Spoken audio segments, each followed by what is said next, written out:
I say yes. Love is alive, yes. That was beautiful, thank you.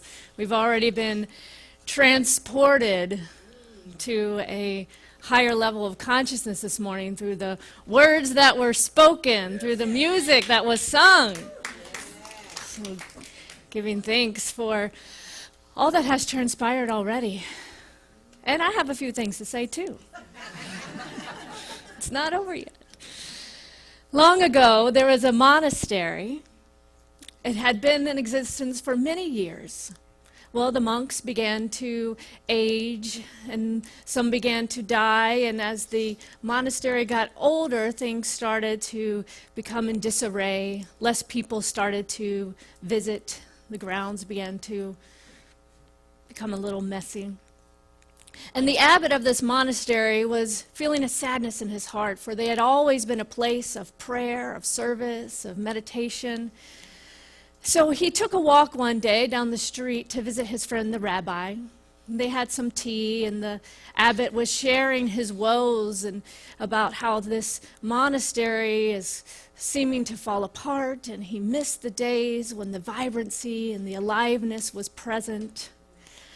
So he shared his experience and then started to leave, and the rabbi said, well, wait, by the way, one of you is the Messiah. And he said, what? He didn't believe it. The rabbi said, yes, we've known for years that one of your monks is the Christ. The abbot began to walk back, still not quite believing it, like, one of us is the Christ? Who could it be? Is it John? No, John's too messy. Could it be Steve? Steve's always late. It couldn't be Ed, could it? So he goes back and he tells another monk, one of us is the Christ. And the word began to spread among them. Well, suddenly things began to change as they began to look at each other as that space for this Christ energy to reveal itself. They began to see each other rightly. They began to feel this aliveness in their heart as they looked at one another as the Christ. And soon people started visiting again. Younger folks came and signed up to be a part of the monastery, began to care for the grounds. And suddenly a new energy emerged in this monastery.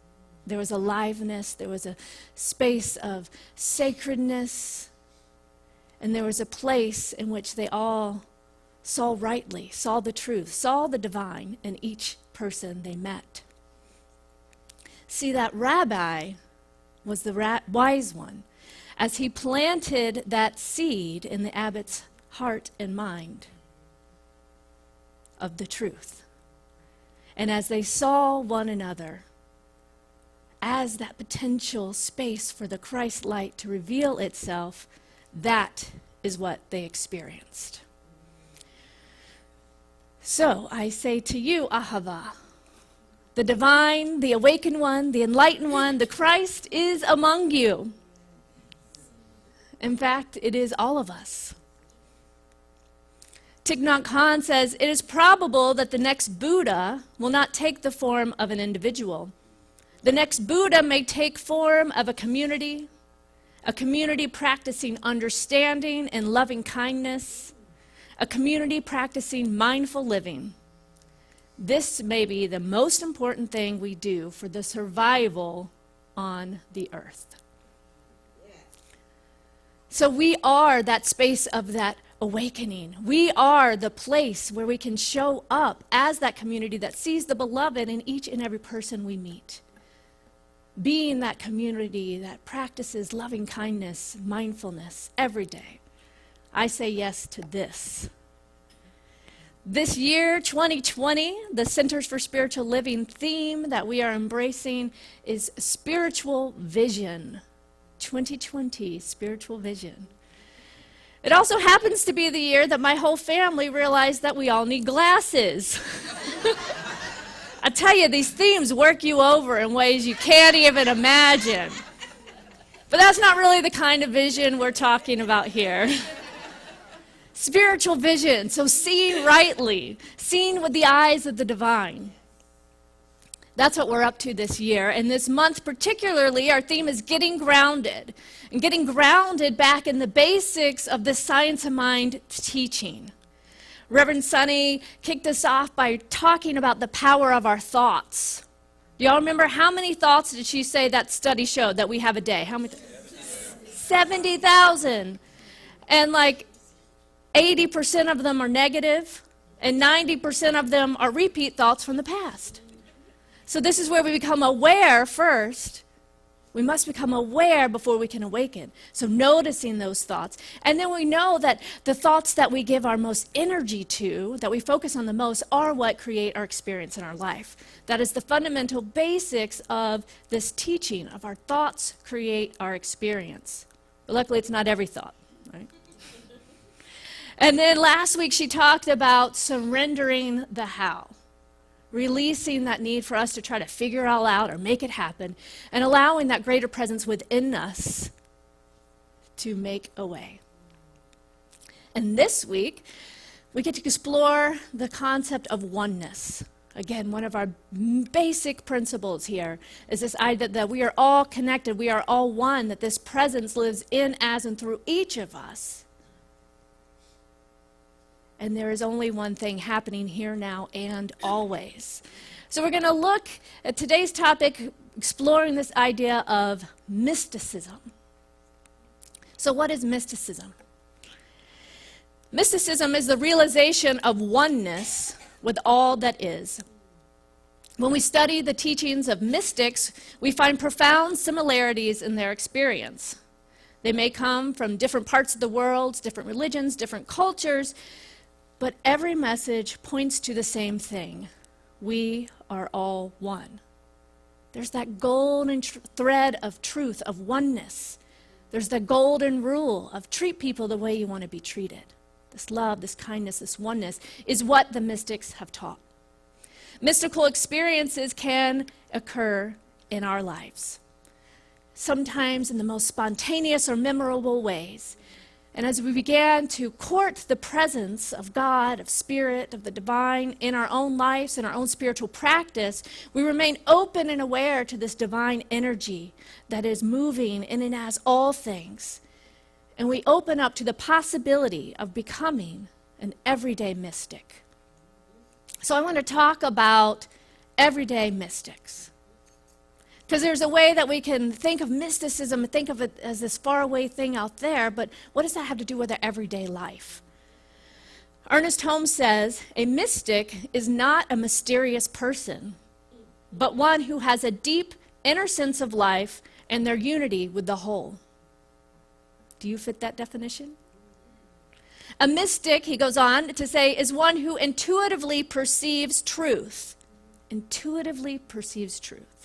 And without conscious mental process, arrives at a spiritual revelation or realization. The mystic includes the great prophets, the inspired writers, the illumined souls of the ages. All mystics have recognized the absolute unity of God and man. I really like this idea of an intuitive perception of truth. So it's not that you know truth because it's something you've been taught or that it's some dogma that's been passed on through various teachings or practices. There's an intuitive awareness of truth. And that's what we talk about here is trusting yourself, knowing that you have the answers within, that you know that truth innately, inherently. And then he says a mystic is one who, without mental process, arrives at a spiritual realization. So again, it's nothing to figure out, it's something to simply experience. It's like that aha moment, that spiritual realization that is this palpable experience of oneness that again is nothing that you can think your way into, but you must be that vessel and provide that space of contemplation, of openness for that revelation to occur. Rabbi David Cooper is the author of God is a Verb. He says, we can learn about mysticism or we can practice being mystics. So I love it. He really brings it into the practical, Again, it's not just this thing we can study about, but we can practice being mystics. And it doesn't have to be an either or. In fact, we can learn and practice. Learning about mystics can provide that pathway for us to discover the mystical lives for ourselves. The science of mind is a philosophy, it's a faith, it's a teaching, it's a way of life, and it's also a practice. It's really something for us to practice in our everyday lives. This teaching encourages us to cultivate and discover our own daily practice, where we commune with the divine presence. And in this communing, meditating, we increase our awareness of the infinite wisdom that is everywhere present, which opens us up to discover deeper awarenesses of who we are. And the practice is personal to each of us. So we learn from the great mystics as that pathway to discover for ourselves. Reading the works of mystical teachers such as Rumi, Meister Eckhart, Emma Curtis Hopkins, Thomas Merton, Joel Goldsmith, and many more really show us that path for that deeper understanding of a mystical experience. And we offer a class here called Practical Mysticism. It's going to be coming up probably about a year or so. And it's a great way to study the mystics and discover that path for yourself as well. Everyday mystics. It doesn't take a complicated ritual or activity to discover that divine presence within you. It is already within us. And it's in our own quiet awareness and the opening of our ears, our hearts, our minds, that we encounter that divine mystery. And sometimes it could be in the most unexpected moments that we experience this presence. For me, it's often in nature. But yesterday, I had an experience. I was walking downtown, going to Lucy Brown Coffee Shop. Shout out to queer women-owned businesses. And I was walking downtown, and I was just inspired by the energy and the aliveness of the city at that moment, the murals on the walls downtown, and something overcame me, that inspiration, that feeling of being in spirit. And I'm just, you're just like walking, you're just like in the flow, and I walk in, and they were having a pop-up event for Pride Books, and the Kentucky Fried Sisters were there. If you don't know who they are, Google it. And so again, I was just feeling connected and in the flow and inspired. And then I went up to order, this coffee smelled so good. Went up to order my coffee and realized I didn't have my wallet. See, unfortunately, everyday mystics still need to carry wallets. We still have to remember where we put our keys, where we put our phones. Anyone else relate to that? Our topic is getting grounded. So everyday mystics, we still got to take that moment to get grounded, yes? So I encourage you to find those moments of inspiration that can come through you, to you, through nature, through art, music, whatever inspires you. Amit Goswami, from the Self-Aware Universe, says, if ordinary people really knew that consciousness and not matter is the link that connects us with each other and the world, then their views about war and peace, environmental pollution, social justice, religious values, and all other human endeavors would change radically. If we knew that we were connected by this invisible presence, that it's actually consciousness that connects us all, not just matter, how would that inform and change your own perception of things in the world? This really calls us to understand and move beyond us and them thinking, to move beyond right and wrong, and to open up to the greater presence of oneness that is here now. This past Wednesday night, I was leading the meditation metaphysical discussion, and we were exploring this idea from Ernest Holmes of how to be for something and against nothing. And one of the participants shared this moment of, what if what we are for is always God? Whatever your word is for God, right? What if what we were for was spirit, was life, was peace, was love, was joy? And we were always standing for that. Would there be anything to be against? It was one of those, We go deep, y'all. If you haven't joined us on a Wednesday night, it's a really wonderful opportunity. It's an intimate discussion to really explore and have your own aha. So I highly encourage it. So for me, I'm always kind of contemplating this idea of my own spiritual practice, of being in meditation, of raising the vibration of consciousness through thoughts and prayers, but also what is mine to do when it comes to things of the world, these ideas of social justice and activism. And where is that harmony? How to be for something but against nothing, yet really be about making an impact in this world, in this very physical, tangible world that we live in, where there are injustices. That night after the discussion, I was contemplating, do I want to go home and catch up on the news and see what's going on with the impeachment?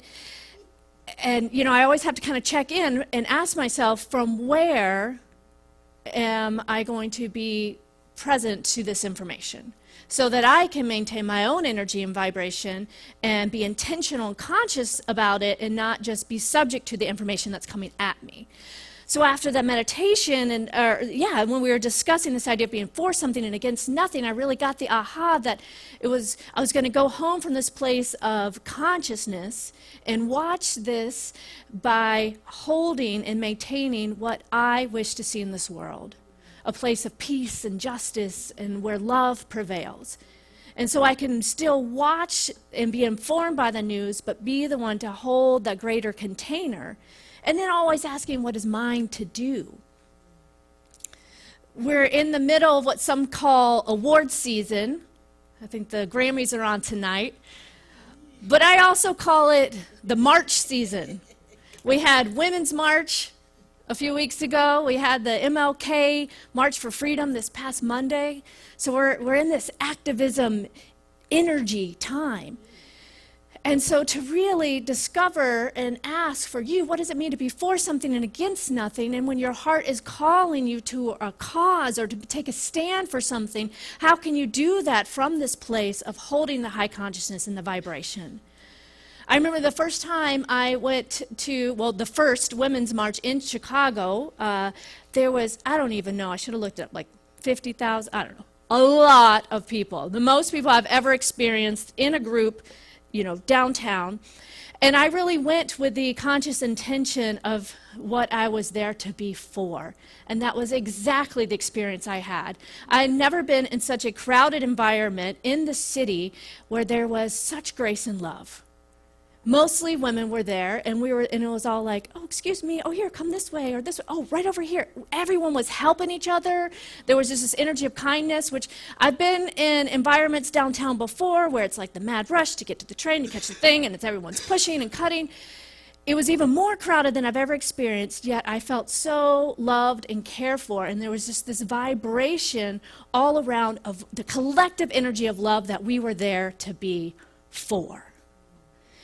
That is where that balance is for me, that harmony of the consciousness and the action for taking a stand for what I believe. I've discovered for me that social activism without prayer or intention leads to burnout. Activism without broadening my awareness of spiritual realization that comes from the deep communing with the divine leads to serving from an empty well in which we all come up short.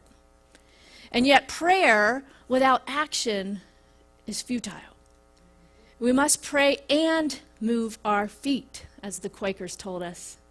If we expand our awareness through prayer and meditation, but don't integrate that awareness into our practical lives, then we are of no earthly good.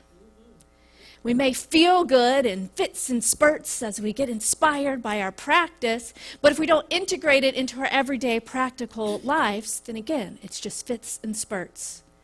It's not fully integrated as who we are. And those prayerful moments become less effective if we don't embody them as a way of life. And if we're still walking around waiting for some outside magical God to solve the problems of the world without realizing that, in fact, we are the hands and feet of God, that we are the one that Spirit works through, that we are the ones we've been waiting for, we're going to be waiting a long time, y'all. We must be willing to see the answered prayer and to be the answered prayer. I had a student when I was teaching practical mysticism in Chicago that had several stories of how she walked in the world in this way, of listening to that guidance and listening to how she could be the answered prayer for someone else. She has one story where she was guided, walking her dog, and was guided to kind of turn on a street she doesn't usually go to, and she finds a young man that is disoriented and half-dressed and is able to get him back to his family. She has another story of driving on the road on a road trip, and all of a sudden is inspired to get off and get gas, even though she's not quite even at halfway. She pulls off, she sees a car pulled over, she's able to stop, help, give them a jump, get them on the way. An incredible woman of listening to that guidance and walking in this world as an everyday mystic. She has another story of talking down a person with a gun on the L train. I told her she should write a book, so I'll follow up with her and let you know when that comes out. It's a great example of how we walk in this world as an everyday mystic and how we ask how we can be the answer to someone else's prayer. Finding that balance and that harmony between that mystical experience of contemplation and the mystical experience of inspired action. I invite you now to just do a little practice with me and close your eyes if that's comfortable. And just ask yourself, when have I been someone's answered prayer? Just allow any memories or pictures, words to pop up. When have I been someone's answered prayer?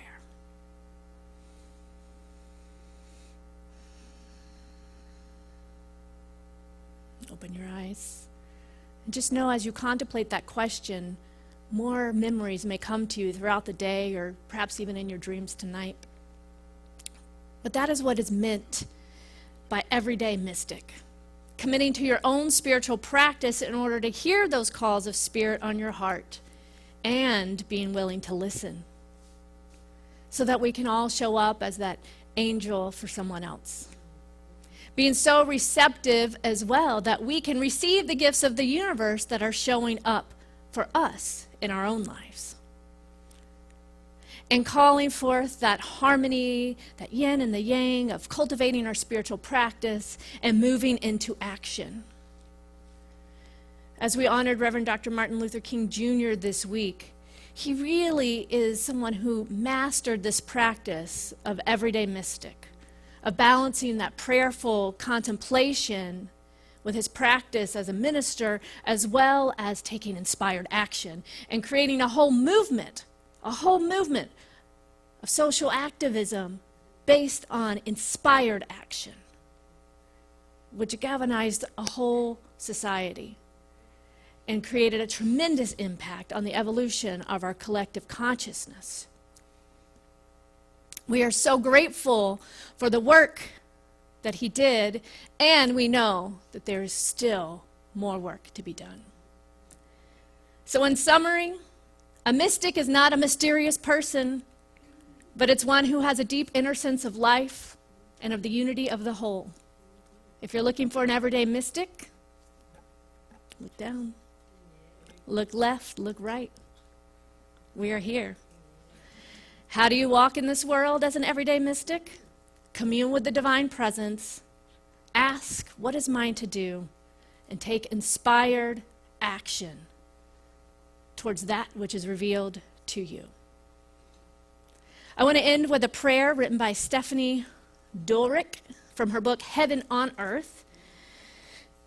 It's a book of prayers that she has adapted from various traditions. So this one comes from the Vedas and the Hindu teaching, written in her own words.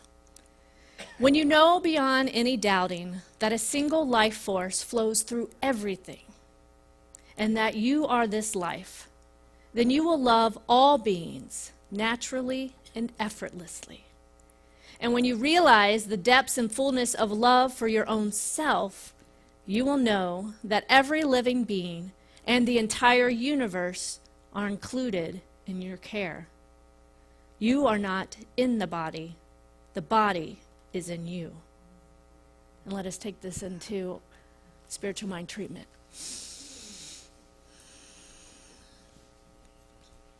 Breathing into the awareness of the one life right here, right now. Knowing that this one life is love, is peace, is freedom, is joy. And knowing that this one divine activity is all that there is. This love, this freedom, this joy is who I am. It must be, for there is only one thing happening here, now, and always. This one life is moving in as and through me, in as and through each and every one of us. We are one with the one, connected by, living as love, as peace, as freedom. So I declare this word right here, right now, knowing that awakening is occurring in our collective consciousness, and it is happening right here within myself, within each and every one of us. That as we awaken to the awareness that we are love, we walk in this world as an everyday mystic, showing up fully as the presence in action. Always listening to that divine guidance, being led and guided to the highest and best for how we can make an impact on this planet. Knowing what is ours to do and doing it from a place of inspiration. Always guided by love, always guided by peace, by freedom. Knowing that love is the guiding force, love is the healer. I call forth love to be activated fully in and as my presence right here, right now. And I give great thanks for the revelation of this truth. I give great thanks for the activation of this love presence that is always here. Knowing that I can lean into it, I can trust, I can allow this good to flow through me in every circumstance that I encounter. That love is here, love is here. And with great gratitude for the fulfillment of this prayer, I release this word into the action of the law that always says yes, yes, yes, yes, my beloved, it is done, it is so. And I take this next step in that place of knowing, I take that inspired action knowing that I am love. And so it is.